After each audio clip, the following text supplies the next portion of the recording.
Tart saved saved a touchdown. They both did. Tart saved a touchdown on Kez Watkins' catch, and Ward ran Hurts out of bounds at the 2 on 3rd and goal. I can get the exact quote. The quote from Kyle Shanahan today about these safeties. He said, "I think we have 2 safeties back there who are as good as anyone doing it." Also mentioned how it's going to be tough one-on-one downfield with receivers. Said Ward and Tart have done a hell of a job. Yeah, they both, the 2 highlight plays for each of them, right, was Tart showing the unbelievable effort and just speed. Jaquiski Tart runs 4.4. Even he looked like and he had coming a off the turf toe.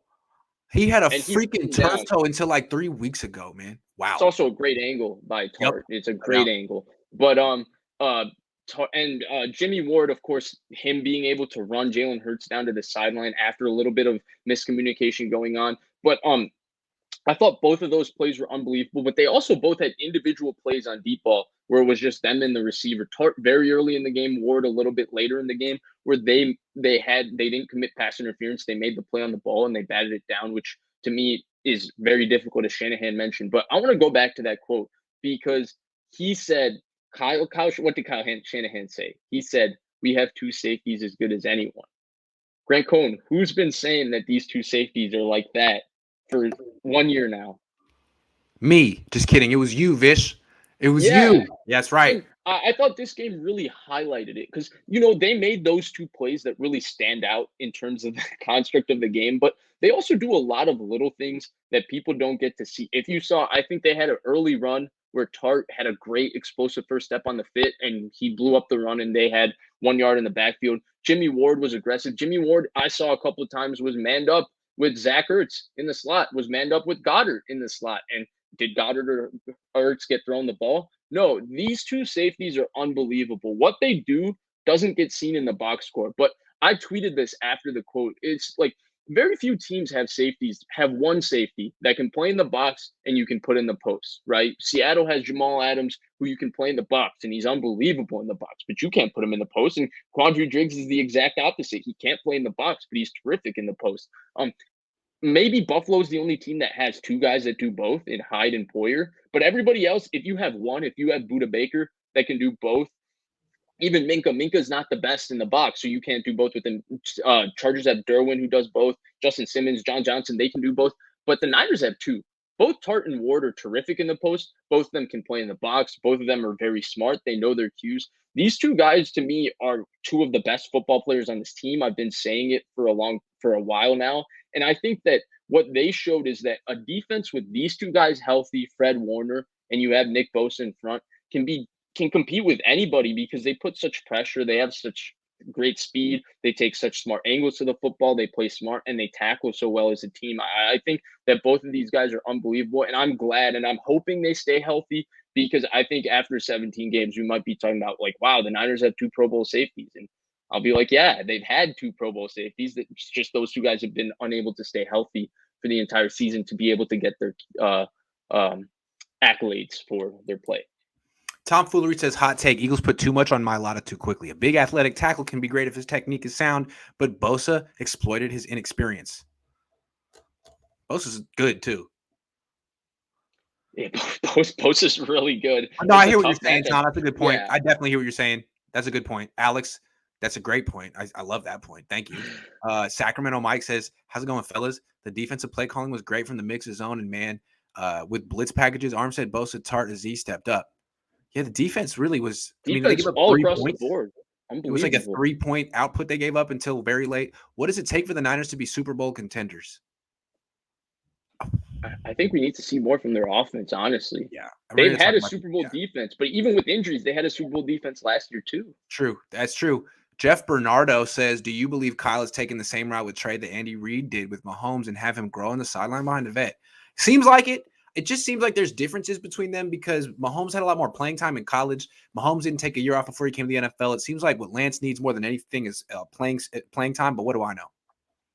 I think I agree with that, but I also want to say one more thing. I think the only similarities between Mahomes and Trey Lance is that both teams had a comfortable NFL starter on their roster, and they still made a move for the quarterback. But the Chiefs move, and I've said this many times, I think the Chiefs' moves was solely to get Patrick Mahomes. They traded up in that draft. I wonder if they would have traded up at all if Patrick Mahomes was taken third in that draft by the 49ers. Right. Do you think they would have traded No, up? I don't think so. I think they no. traded up because they thought Mahomes was special. They weren't flirting with Kirk Cousins or saying they were going to Right. flirt with Kirk Cousins that offseason or going to be The Niners involved or have been on discuss record it. saying they traded up Yeah. before they knew who they wanted.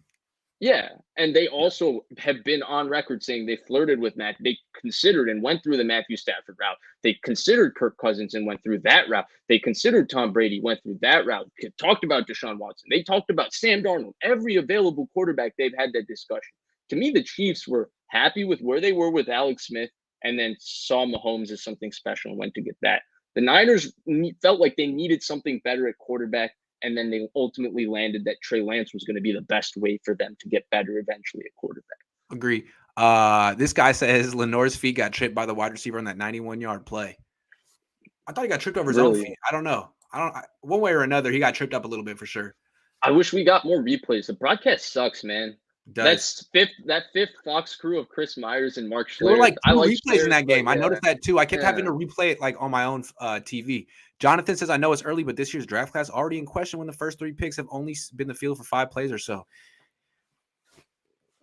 I mean, you got Banks and Ambry Thomas are inactive. I mean, they got their usual 5th round treasure, but yeah, it's a little bit odd. And it's like I don't understand if Lance and Banks and Sermon had just like really stunk in training camp or in the regular season, but it seems like Kyle just kind of made his mind up that they're not ready. All 3 of them. Maybe he's right about all 3, but I don't know. It's 4 too. Sermon Yeah. too. I don't know. It's I don't know. I don't know. Well, it felt like Banks and Ambry maybe struggled a little more in camp, but the other two, Sermon and Lance, by all accounts, not just you, everybody, it felt like they were all having strong camps. So Yeah, strange. My guy says best Niner vlog on YouTube bar none. Your chemistry is on point. Content is 100. Thank you for the coverage, guys. Thank you very much. My guy. Appreciate it. Off topic, the jacket fire. Oh yeah. I got a new jacket. It's what is it? it's another one of these. It's a quality control, but it's like an actual like gray blazer that has an kind of embroidered on the back. My Rhino See, says the what? The Go ahead. Go problem ahead. is if you wear this jacket, then Philadelphia Eagles aren't going to call you up and ask for your sage advice because they're thinking this is a 49ers employee.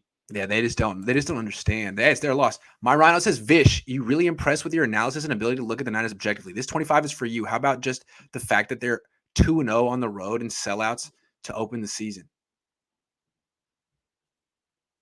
Really appreciate that, my Rhino, and I'm real excited. It's my life is always better when the 49ers are good. How There's about no that, Vish? doubt about that. All right, next time I see Vish in Chicago, I will get him a $25 Grey Goose on the rocks for you. I will though. Last time Vish was out here, I took care of him. I'm gonna get you again. We had a good time. Russ says, don't D-line players watch game film afterwards? Can't they see how the outside rushers moving inside always result in QB runs for first down and more? Yeah, man. This is another thing I want to talk about with the defense. The other thing that I would kvetch about, and that's a Yiddish word about which means complain, is the lack of containment, and it's a league-wide epidemic. It's really hard. I know it's very hard to keep quarterbacks in the pocket, but I mean the Niners are terrible at it. The only reason that But he didn't run for more yards is because they didn't try to.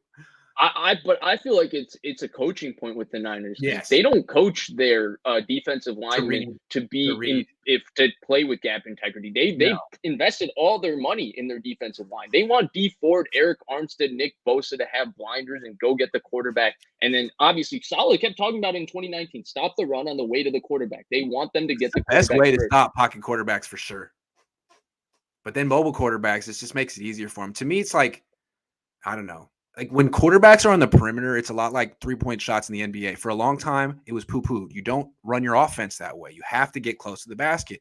And what we've seen over the last 10 years is teams are like, well, maybe we should shoot 50% of our shots from 3-point. Maybe we should really test this. And I think I don't know, we may see that eventually with teams in the NFL because the quarterbacks that college is producing are guys who are really good on the perimeter and aren't that, I mean, with the exception of Mac Jones, aren't very advanced from the pocket. from what I've Mhm. seen. From what I've seen. No, So yeah, you're right. embrace it. I mean, there's been 2. Joe Burrow and Mac Right. Jones were, like, They come out every couple of years, prodigies, yeah. for sure. They come out every couple of years, but But then mostly you have Dwayne Haskins and Josh Rosen. and everyone gets fired, and then they bounce out and they're out of the league in 3 years. So I just embrace the 3-point shot, which is the perimeter game for the quarterback. I know you got to win from the pocket, and that's what they tell you. But then until someone does it another way, and then I don't know, I don't know. I'm just I mean, rambling, but Russell Wilson did it the other way already. exactly, exactly. And really, Mahomes, although he's great from the pocket, so much of his game is the ability to get out of it.